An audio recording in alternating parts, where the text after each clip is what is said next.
Now, if you've noticed, if you checked my YouTube and Facebook and all of that, I I do put up that recording uh, of the Facebook portion of our chats, Mm-hmm. uh, but I do edit out all of the stuff before and after. Mm. Okay. Well, there isn't anything I would say that, I wouldn't be But you don't uncomfortable. want to you don't want to shout to the rooftop from the rooftops to the dozen or so people who watch me. I wouldn't want to give you a bad name. Hmm. Well, thank you. But yeah, and there's a lot of what you described going Mhm. on. And it makes me really sad, really, really sad to see it happening in in faith communities. Like, how is that how is that helping anyone? Yeah, that's precisely. As a, are you familiar with Church Life Journal? No. Mm-mm. It's an online publication from the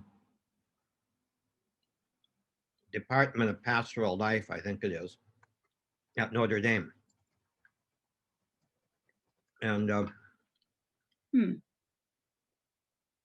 has some very good middle right leaning, middle left leaning theological commentary.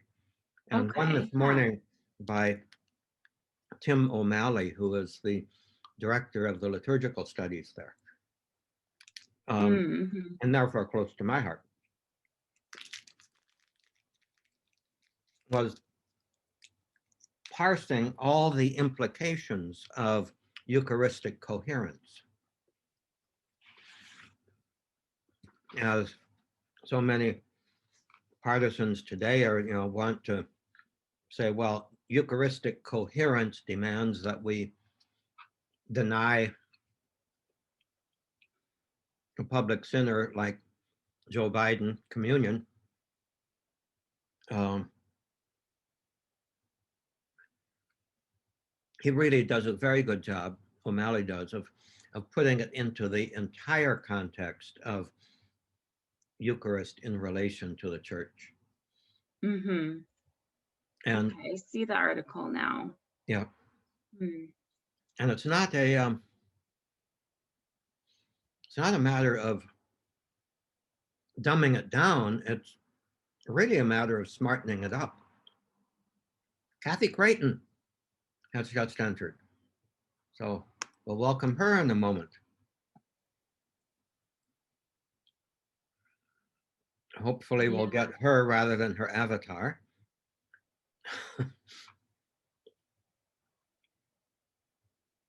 So, welcome, Kathy. Thank you. I'm here. I'm here a little bit earlier today. I Well, don't know good, if I can stay on, but I wanted to get in early before I couldn't get in at all. marvelous. And Lauren joined right away. Oh, hi, Lauren. Hi. How are Nice. you? Good. Good. Nice to Good. hear you again. I know. I know. Well, if you had been at Mass at 7 o'clock Sunday night, you would have heard me. There you are. Oh, Here I am. Yep. Good. Looking much better than your avatar. Although your avatar looks good too. Oh, I thank think you. that's what you call it, isn't it? I thought The Avatar was leader. Was that a lead in? And is an avatar a lead in, or rather, I thought it was a mm, leader. I Is that thought it how was it a works? something like a substitute image. Oh, is it? Okay. I don't know. I I don't know. mean, I guess you could call it an avatar. I think yeah, if it were like someone else's picture, then it would be an avatar. yeah. Yeah, I don't know. Of course, now what I have to do is look up the word. I don't know why I always thought Avatar was a leader, was some kind of a leader. But maybe it was a lead in, or maybe it was something. Anyway, how's everybody? Doing well. Good. You got my message about my starting the radiation therapy. No, I didn't. Oh, Okay. Oh my goodness. What Well, happened? I sent it out last evening. For the last few weeks, well, the last 2 years, I've been seeing a rise in my PSA level, Uh-huh. and that has led to some tests 2 years ago or a year and a half ago. They were pretty inconclusive, and now it was pretty conclusive that there is a recurrence of the prostate cancer that I had surgery for. Wow. I'm so sorry to Same hear year I that. left OLA. Oh well, I remember that. I remember that. So it seems to be limited and localized. So That's good. the doctor is confident that combination of hormone therapy and limited amount, 7 weeks of, they say, relatively mild radiation Mhm. should actually get rid of it. Right. Well, So that's good. I mean, that's good that you don't have to go undergo surgery again because that's a real yeah, pill. Yeah. well that's yeah. I mean, that was okay. It got rid of it for 10 years anyway. Yeah. Um, and recurrence does often happen, even in the case of surgery, Uh-huh. because little cells get out of where they're supposed to be and start doing what they like to do best. Well, from what I have heard, and I'm no doctor or anything, but most men who live to be who live to be a certain age and die with it. They don't die from it. Yeah, That's what that I've heard. And Hmm. I don't know if that's true, but that's what they say. I mean that this is such a yeah, common condition, but older people typically, oh, now if you're younger and you're diagnosed, that's really problematic. I mean, when I say younger, I mean like under 60 or under 50. But I yeah, think the older you are, the better the prognosis that people, well, I don't know. yeah. I don't know if that's any I was comfort. just short of, when I was first diagnosed, I was about 67. Uh-huh.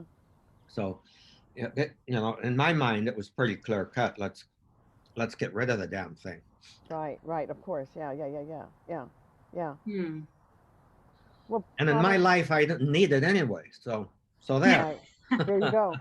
Father Tom, prayers, and you're, you will be around for a long time. So I think that you take good care of yourself, and you allow other people, your doctors especially, to take good care of you. So I think with all that going for you, you'll be fine. But I'm going to say some prayers anyway. Well, please pray. Hmm. Yeah. Hmm. Hmm. I think the the biggest prayer really needs to be faithful to the Lord's call, and Right, however the Lord is right, um, right, working in your life and in your world. right. So is Amy going to join us? Um, I guess that depends on Susan. I Oh, have not talked to Amy yet. uh-huh. In fact, until 20 minutes ago, I hadn't talked to Lauren yet. Oh, But she popped up most welcomely. oh, good, good, good. And Oh, somebody who wasn't going to be here? Yeah. Was it Susan Denise? called me yesterday. yeah. Was it So Denise? We got an email from somebody yesterday afternoon saying she wasn't going to be able to make it. I think it may have been Denise, or was it? it may have been Marcia. I'm really not sure. I think Susan said that she thought that she could. Yeah, yeah, So yeah. we might see her popping up any minute now too. Right. And Jenny, I don't know. I Yeah. forgot what Jenny looks like, actually. Well, I'm gonna. hopefully, Yeah. hopefully somebody will be on. Um,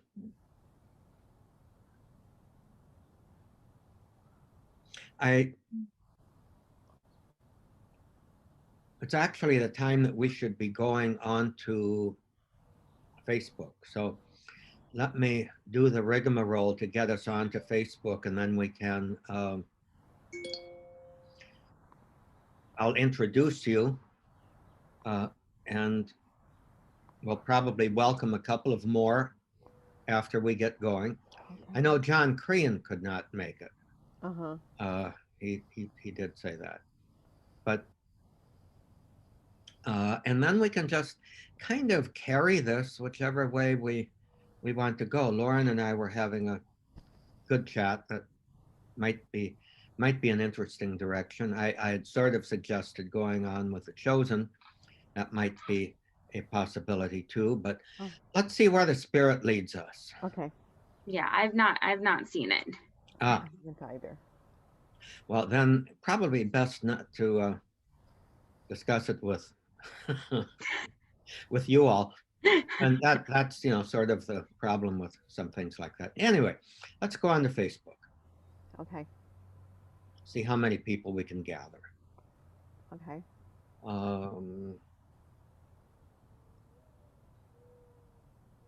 Go live, public, Tuesday coffee, or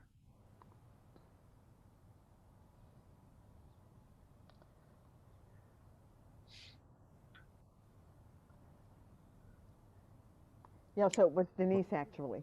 Yeah. okay. She couldn't be here, yeah. Nobody else has said that they could not. Okay, well, here we are live on Facebook. And so welcome to everybody. Welcome to the Holy Spirit come upon all of you and remain forever. Amen. So goodbye to the folks on Facebook, and we'll see you next week, God willing. Bye-bye.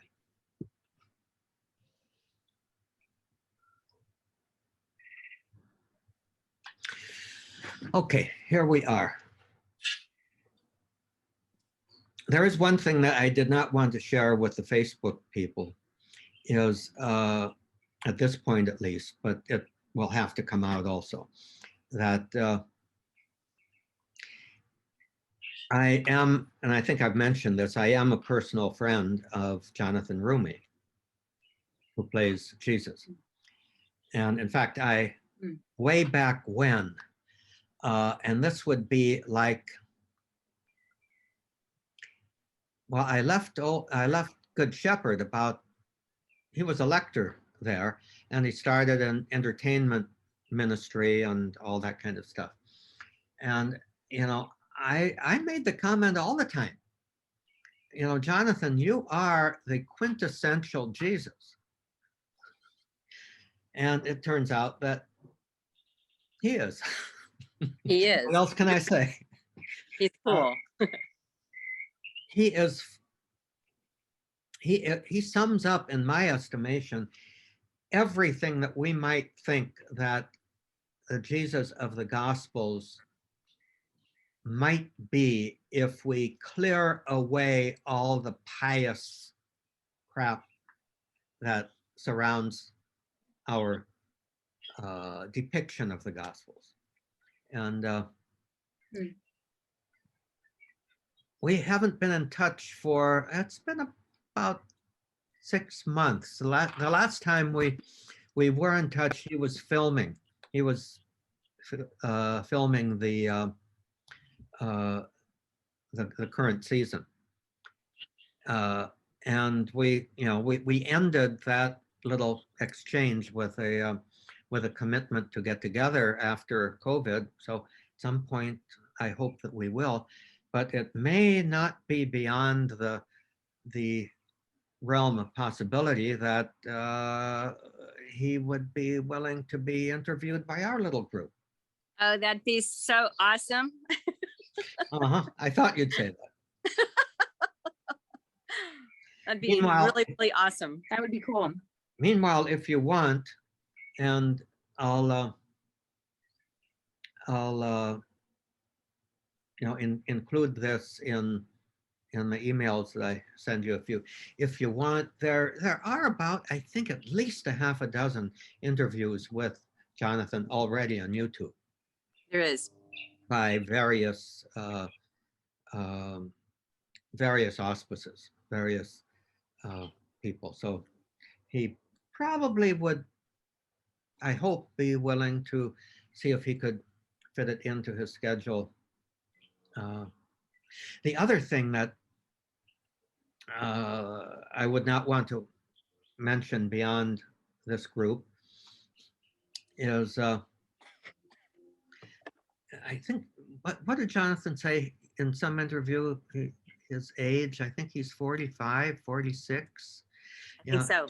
He's gotten to the age where you have to. I think he can still credibly play someone in his 30s, Right. but that's probably not going to be able to be achieved without excessive makeup for too much longer. So one of my hopes, and maybe to pray for, is that the chosen might be able, and this is totally my own idea, that the chosen might be able to secure the kind of funding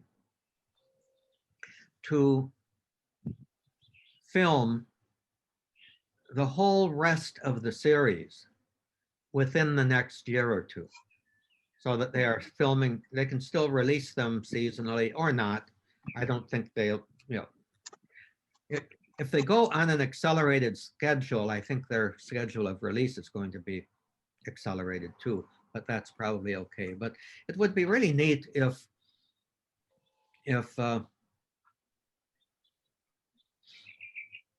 we could get Jesus in that, if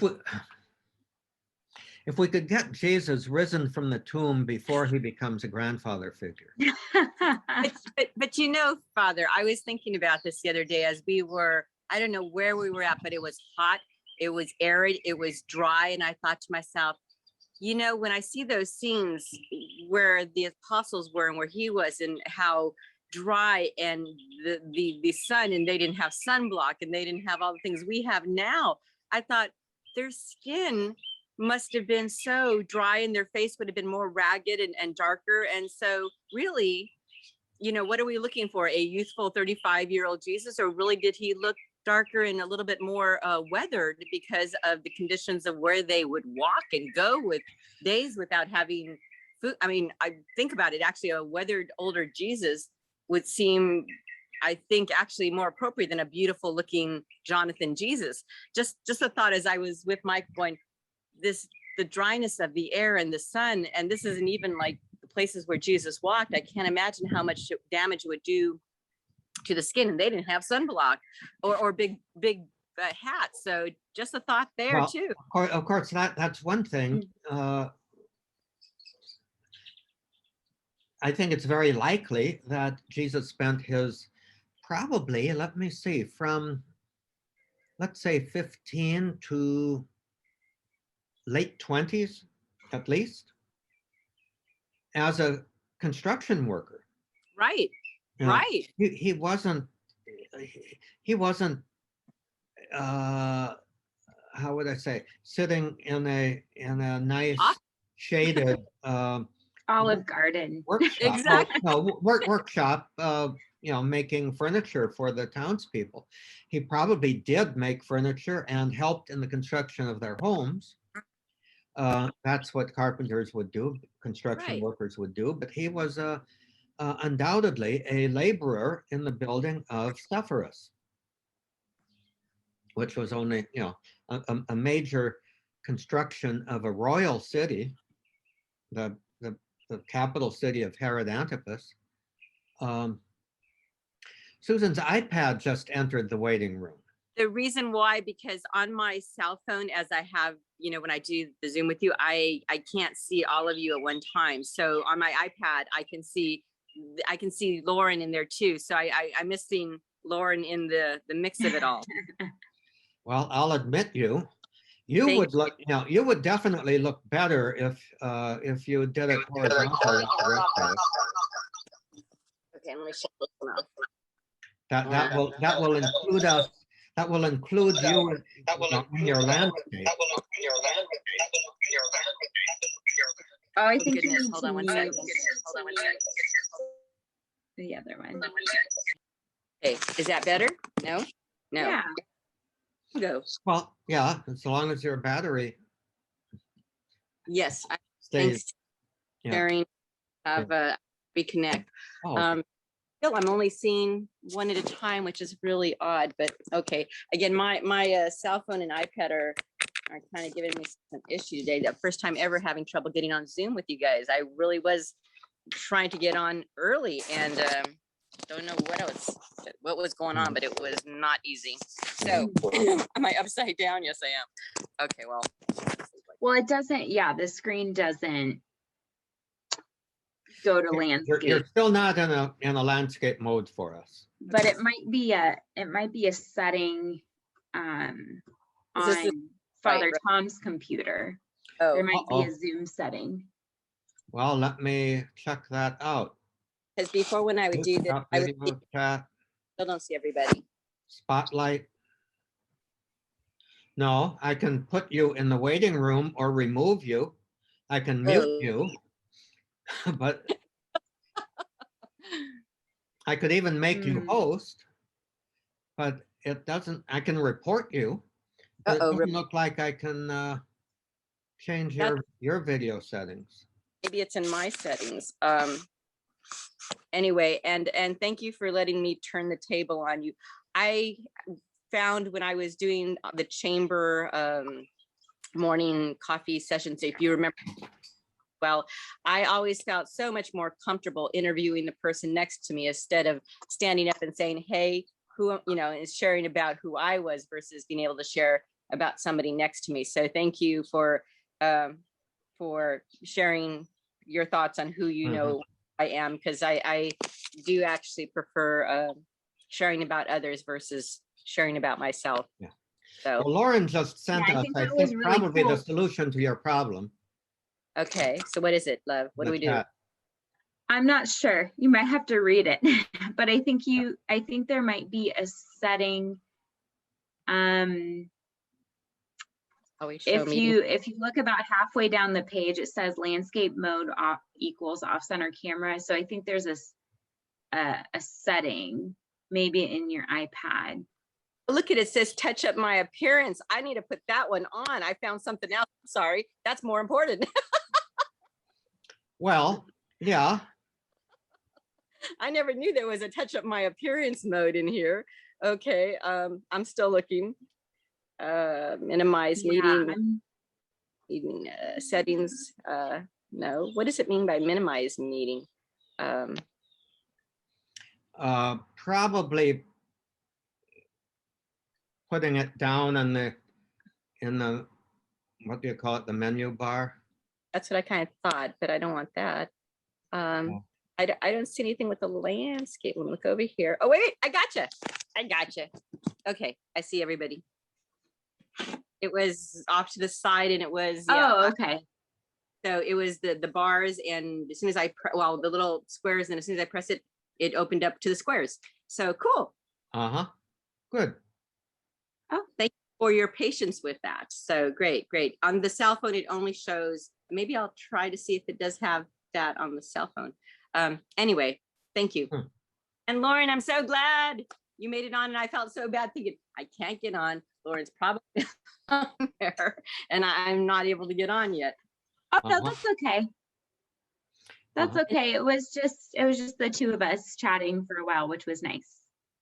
Awesome. Yeah. And you said your mom would be interested in also possibly joining either for an interview or Oh, I was speaking for her. I was speaking for her, and Tuesdays are really busy days for her. It's her deadline days. So until she retires, Tuesdays are hard days for her, but she has her deadline. But well, maybe we could get, and maybe we could yeah, get and her my to interview Father work Charles. schedule is pretty flexible. So what did you say, Father Tom? What was it? Said maybe we could my get mom her is to interview actually a Father pretty Charles. good interviewer. I think she'd maybe rather interview some other people, but you know, I have to say I was distracted because I was looking. She's a good interviewer too, though.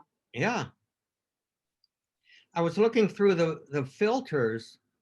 One of the filters has a halo. Oh, really? Yeah, and it seems to have disappeared. Oh, you mean this? Well, that's Oh. the Earth. That's not a halo. Like that. How do you do that? It's just a virtual background. I don't know how you Yeah, do it. from an iPad. that's a virtual background. I've got my own favorite virtual background, which is a photo that I took of Redondo Beach. Well, Oh, nice. coastline here from a very lovely site up in Palos Verdes. Beautiful. I've got to do that. I would think you would have turkey back there, Father Tom. Really? Come on. Well, I do have an icon or a catacomb painting of, let me get out of the way here, of Jesus healing the woman with the flow of blood, I which love we had in last Sunday's gospel. But I need to put a few more up there that's beautiful. and perhaps use them. But I'll go back. I like my real background too. And did you mention, Father Tom, that you were going to speak to Father Charles about having Jean have a Tuesday off? Is that what I overheard you saying? I think. So I was just suggesting maybe somebody Somebody. could suggest that Jean interview Father Charles. Oh. What do you think, Lauren? I mean, I could ask, but I was very tongue in cheek. Hold off on that a little. okay. That's what I thought the first time you said it, Yeah. but I didn't want to assume anything. Or maybe we could have a dual interview of Father Charles and Father Chris together. Oh, that would be fun. That would be fun. That's not going any farther than this group right now. No. That would be very interesting. Yeah. But it would be. No matter which Father Chris you were thinking of, it would be interesting. It would be with Father Bonnet. Yes, if I'm saying this because the people say Bonnet, and I said, isn't it Bonnet?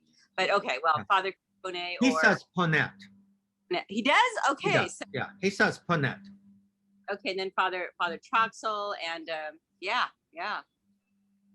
Oh gosh, what I wouldn't do to have Father Tran back and do a Zoom with all you good padres, from Father Lee to Paul and just all of y'all. Well, to get Father Tran back, we'd have to find that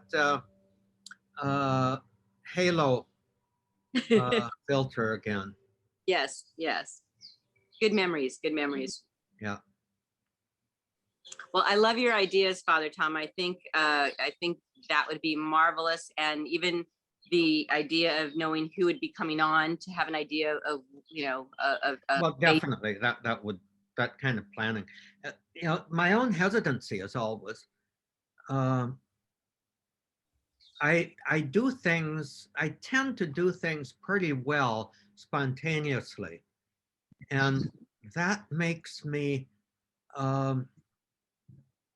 fearful, I might say, of getting started in the planning process.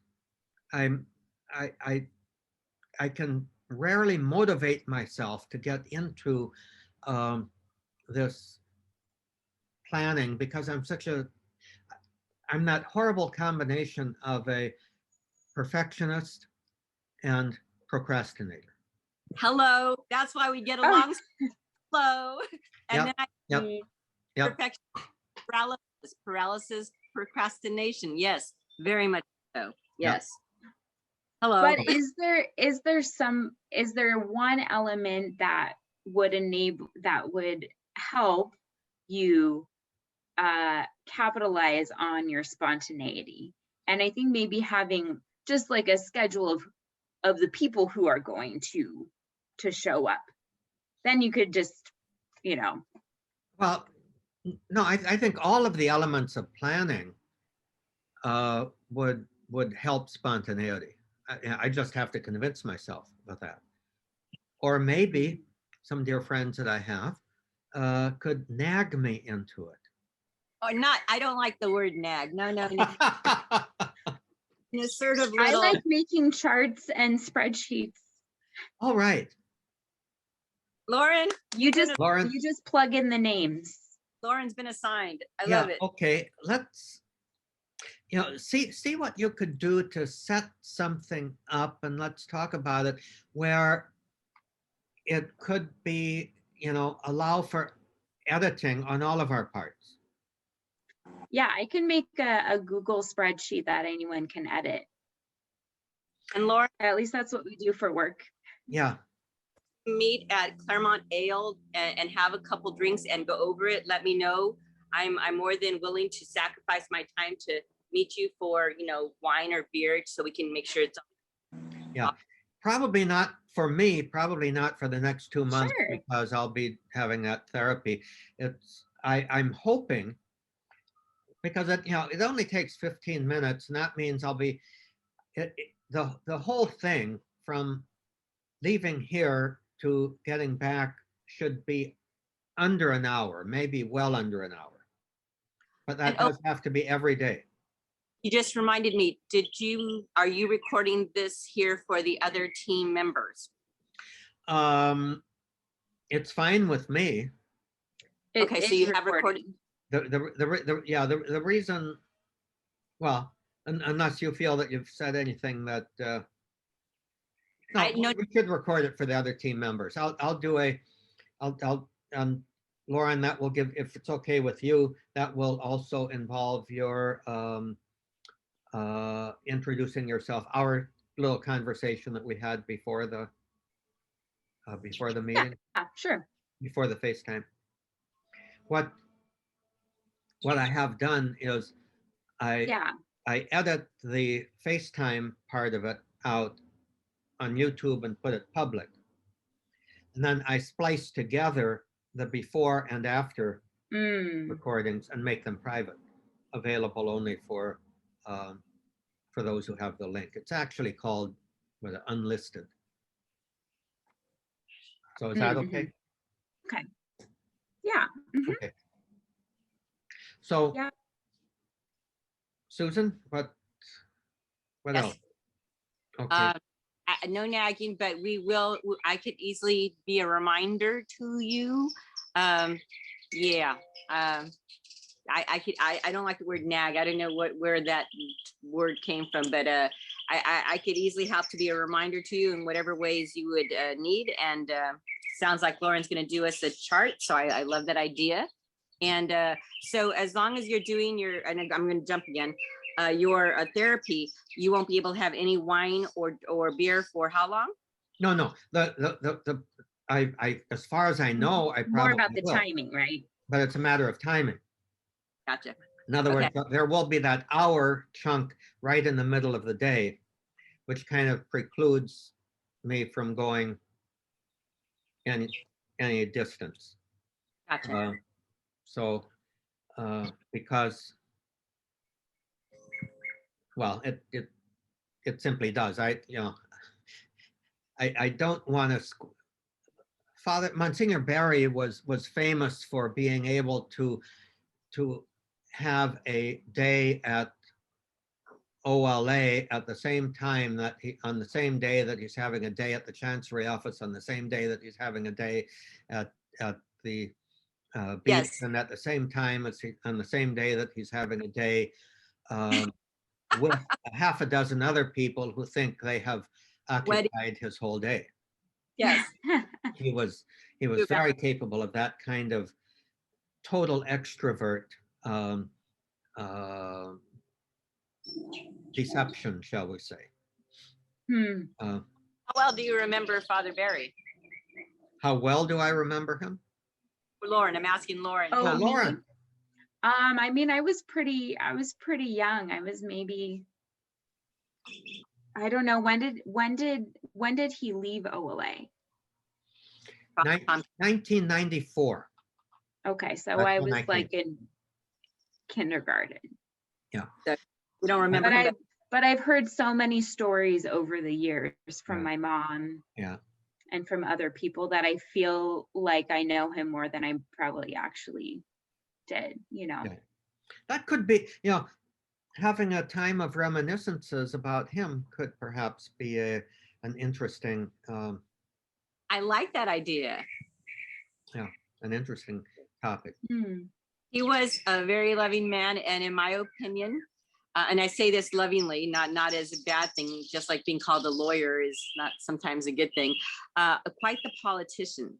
I don't know if Father Tom would agree with me there, but from my experience with him, a very loving man, very extrovert, as he mentioned, but also quite. Oh, he was the quintessential glad hander.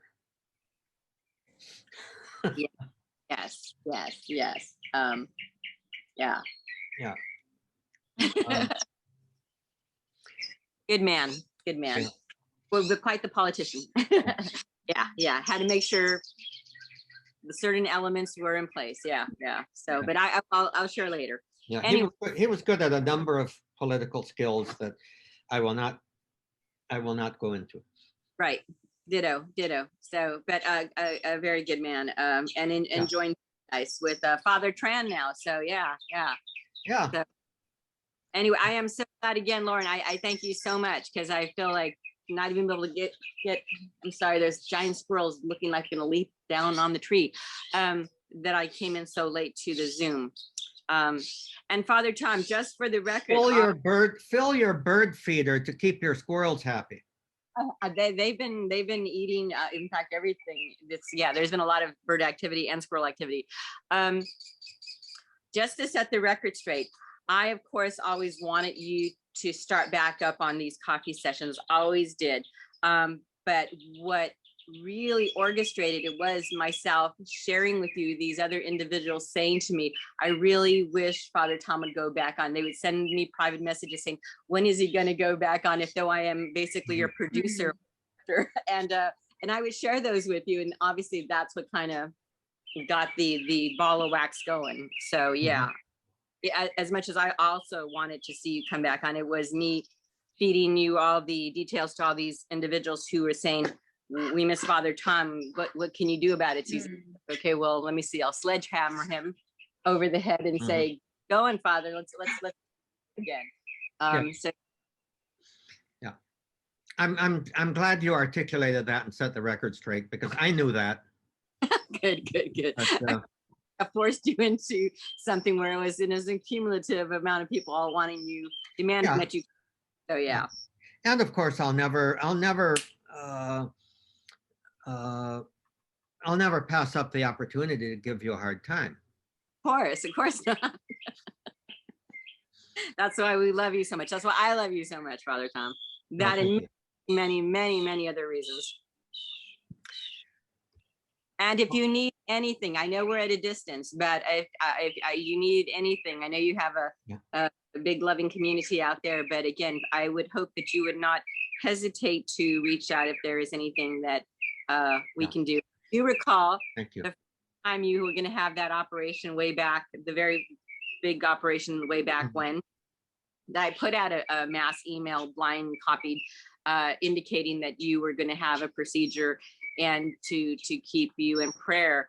And you received a response back from the Berry family. It was one of the Berry family members, and you were surprised. And I said, I have to confess, I did send out a blind copy, huge email asking people to keep in prayer for this surgery. It wasn't Ted Berry. It was one of Father Berry's relatives. I think he has since, he was a lawyer, I believe. Anyway, I don't know if you recall that, but I don't recall that incident. There were a number of others that I do recall, but that's another question another time. Well, again, if you're still wanting to keep this private, or if I can ask for a prayer request for you, or anything going over there, and whatever you need, just please do not hesitate to ask. Okay. Wait a couple of days, if you would, until it does seem to begin to circulate a bit. And okay. I'll wait for to see your feed and your stuff that you're putting out. Yeah. Okay. Terrific. Just like with Mariano, I asked Barbara if it was okay to share that he has lung cancer, and that he's needing prayers and he's in good spirits. But still, when you're talking about lung cancer and there's no cure for it, for at least for him, for his type, I thought prayers are very needed. But he's in good spirits and they're holding it at bay. Amen. Good. And how is your dad? He's doing good. He's doing good. We saw him on Sunday with my parents, and my mom's anxiety is still there, and but she's doing okay. His decline is it's evident. But God bless both of them that they have each other. And as much as I tell my mom, you really still need to have the walker by him. Because, well, he only needs it when he's feeling weak. And I still get so nervous. And when I look at him and I see a bruise on his arm, I go, Pop, how'd you get there? Well, I bumped myself. If he were to be cut, the bleeding because of the Coumadin and everything would be bad. I'm going to leave it to a point wherever when I have to jump in and be right on top of them, I will. But I'm trying to give them as much of them still being my parents without being too intrusive. If you understand what I'm saying. Even they want to change a shower head, and I go, Mike and I will come back and do that again. And my mom says, your dad still wants to feel like he can do something. I go, but Mom, if he cuts himself trying to unscrew a shower head. So it's me having my concern and worry, and me knowing they want to still be able to do what they can do and feel useful. So it's hard, but they're still doing good. I don't want to get emotional. And this bird is speaking to me. But thank you for asking. He looked good Sunday. It's funny as you described what is taking place with you, and as when they did the CT scan a month or so ago, and found the lymph nodes in his groin area that were enlarged, and the bladder lining was thickening. For them to not know if it was bladder cancer or prostate or lymphoma or leukemia, and any of these tests to find out what it was would kill him. And then so they still couldn't do radiation or chemo to him because that would kill him. It leaves you kind of in a limbo state and just think, well, move forward, just move forward and see how things go, because we don't know what it is. And if we did, it would kill him to process anything to help him. So yeah, it's an interesting state of being, but whereas we just have to have it in our minds. Don Gaff, my brother-in-law, passed before we thought he would pass. He was supposed to be coming out, and he ended up passing. So from one day to the next, you never know. And I don't know if you know Father Tim from St. John Vianney. We caught one of his masses 2 weeks ago, and he mentioned how a good priest friend of his got a bill of health, excellent bill of health from his doctor. Heart, everything was great. He went to Catalina Island on a retreat or something like that, and he passed away in his sleep. And here he had just gotten a bill of good health from his doctor with everything checking out perfect, and passed away 2 days later after this bill of health. And that was part of his homily, sharing how we don't know. So even though my dad has all these things possibly coming at him, he literally has had 9 lives and has survived more than he has been blessed. And my mom, if you want to hear the word nag, because I know you used it earlier about nagging you, my mom is on God's door constantly going, hello, hello. Mom is one to fiercely pray and fiercely come at prayer and God in a way that I think God's afraid not to listen to her. So we'll see what happens. Okay, well, shall we call it a day? Yes. And again, thanks for joining us, Lauren. And I hope that, and I will get you some ideas about that spreadsheet organization or whatever, but why don't you just go and run with it, if you would. Sure. Yeah. Okay. Yeah, I'll put something together and you can fix it as you like. Okay. In fact, I'll leave that up to you, and maybe, by date or whatever, just start filling up the Tuesdays from here on. Okay. Participation of the group and possible interviews or subjects. Yeah. Okay. Yeah. And Lauren, if you need any help, if I can meet with you, and I was joking about the beer and wine, but hey, if you want to, let me know. Well, why don't you sure. why don't you and Lauren go ahead and maybe communicate a little bit, and then get back to me with whatever you come up with. Sounds wonderful. And I like your haircut, Father Tom. Thank you. Thank you. I do too. What Ready I for like. summer. Yeah. Yeah, my goal in a haircut is to have one that lasts for at least 6 weeks. So if it Looks- lasts for 6 weeks, which that's basically what I tell the person who cuts my hair. Unlike the look that you were going for during COVID, where it was quite the Back to Santa Claus. Yeah. almost a Yeah. So, Anyway. Thank you. All Shall right, we take care, depart? peace. God bless you. Take care. God bless you all. And you're in my prayers. And thank you for your prayers. And likewise. Thank you. God bless. Bye-bye.